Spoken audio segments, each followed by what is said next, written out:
me one day, and there you were. I volunteered and went to Camp Robinson, Arkansas. How old were you? How old was I? 17.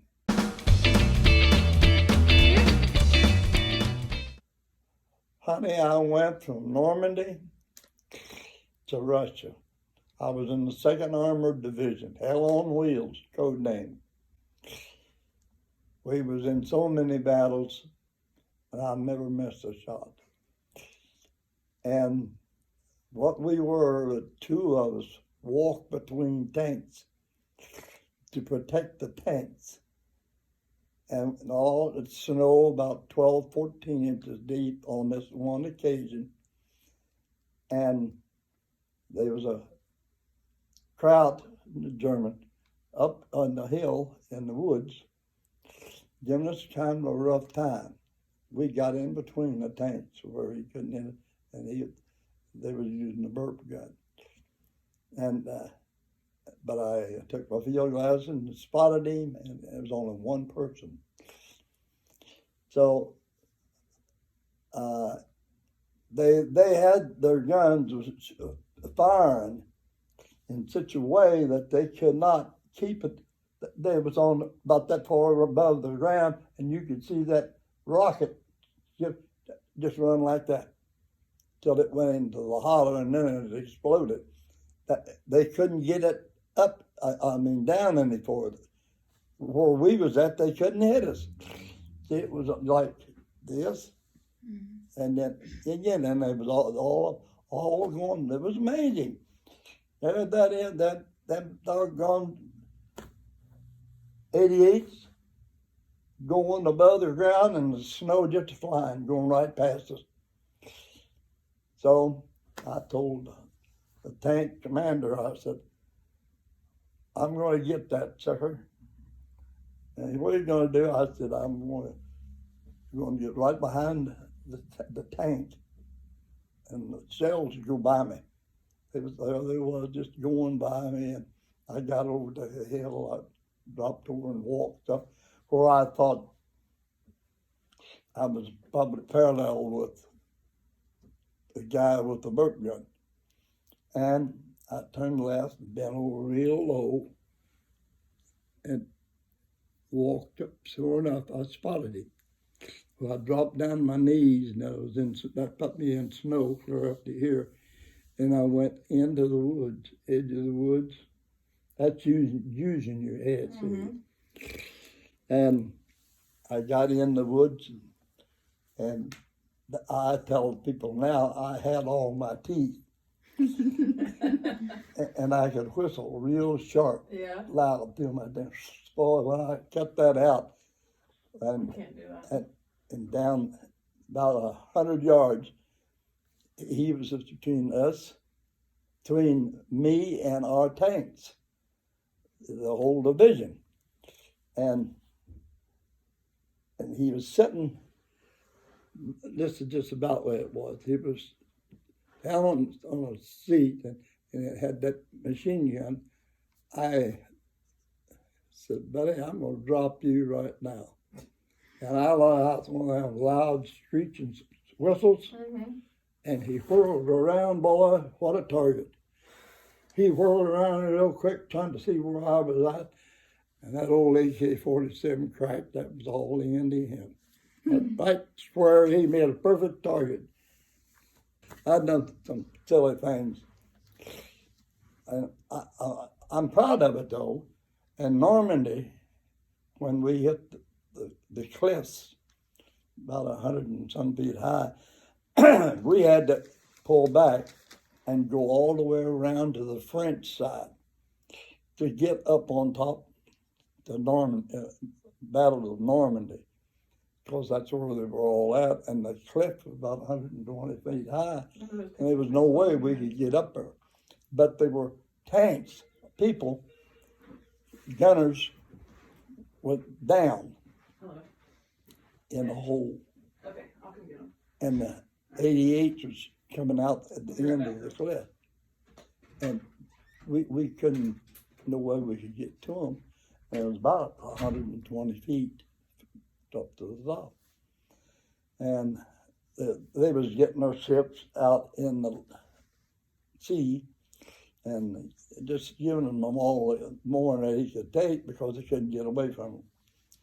So they pulled out and went around the island and come in on the French side. Once we got out on the French side, then we had all of our tank, other stuff. We could get in there with it, and they was sure surprised. They looked up and seen all them tanks, and we dropped them and blown them apart, just like nobody's business.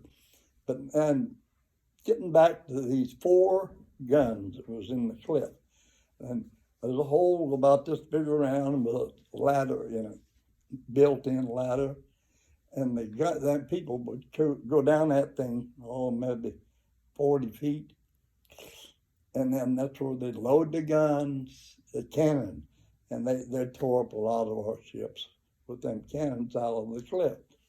And I had put in my mind what I wanted to do, and the captain told me, General Abramson from San Bernardino, California. He said, what you got on your mind? I said, we're going to eliminate that whole cotton picking bunch. How? I said, when we get up there, there was 4 of the guns. I said, I want 4 5-gallon cans of gas, 4 grenades, and a man with each piece.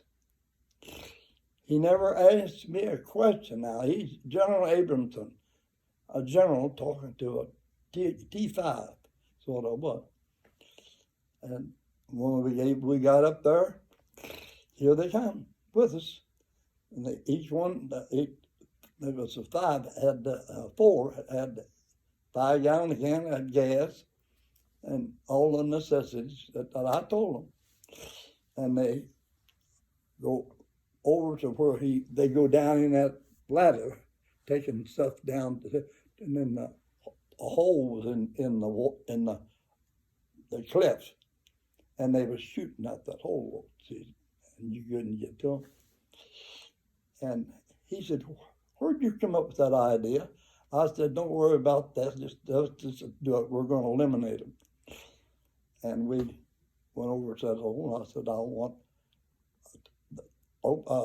take the lid off of the tank, off of the gas can? The fuel, and so it would blow. And I said, when one man drops that, and then just a little bit, 3, maybe just a few seconds, drop the grenade. Oh, and it goes off, it makes a flash, and the whole hole blows up. Then we went all the way through Belgium, Luxembourg, and you name any town, and we went through it. Went all the way to Russia. And when we got to Russia, the war was over. But I went 1,305 miles on foot. Everything went our way, and I would move around, and the guys, I said, now don't go over that way. I practically run the shelters and the cliffs myself to keep them from getting shot. But it went so smooth, oh man. Well, they were all bad. Battling the Bulge, it was all ground troops. Yeah. It was pitiful, but we was good with our guns. Yeah. And we tried to have the best. You never looked at it that way. I'm sure it was, but we did so many different things. And sometimes we would run. The whole company would be running. And it's just some of it I have forgotten, but it's just amazing the way we handled it and got through with it and won it without any trouble whatsoever. And on the cliffside of Normandy is when we lost all of our troops, so many of them. When the war was over, Yes.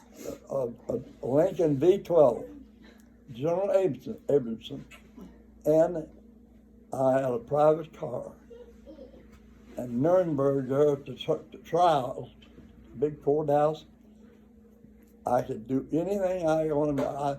Sometimes I would go to Frankfurt, sometimes I would go to Munich, and sometimes I wouldn't have nothing but a name, though, a message, and send it to the main office. That's the way we made communication.